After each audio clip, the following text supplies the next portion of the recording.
ko. Magpadayon ning mangitnit nga araw. Gibati ko ang kasakit ug ang tumangkauhaw. Bisan pa man may nagpabiling pagtuong gikuptan, maoy nagapadasig ning tanan. Kasakit wala igsapayan, kay kinabuhi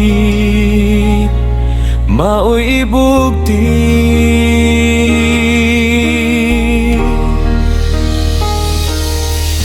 Kang Jesus nating gubang pagtuong dili mo luban, kay ikaw man ang Dios nga sa panaw ko maoy mo uban.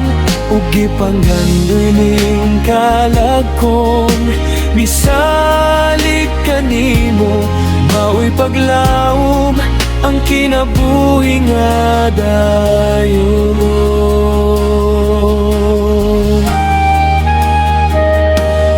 Hangtod karon di ko pa makita ang kinutuban. May higayon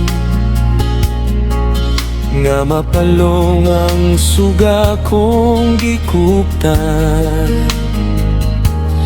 Bisan lisod kining panaw nga atong giapilan, apan ang mola hutay sa lumba maoy magmadaugon kung ang Ginoo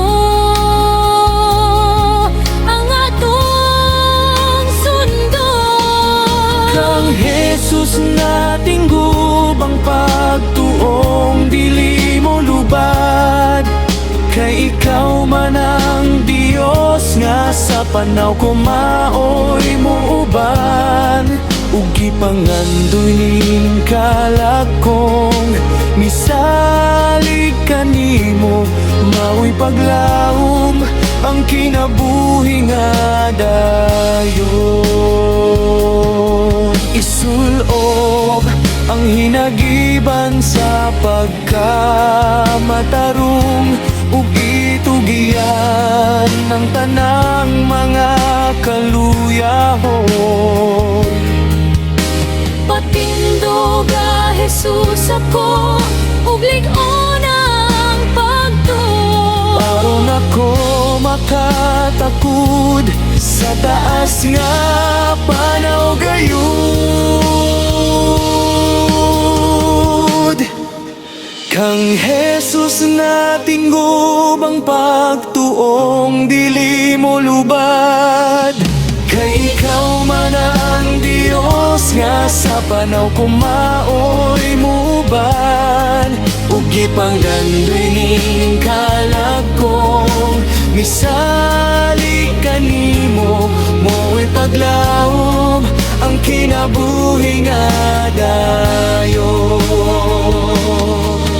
Kang Jesus nating gubang pagtuong dili mo lubad, kay ikaw man ang Dios nga sa panaw ko maoy mo uban.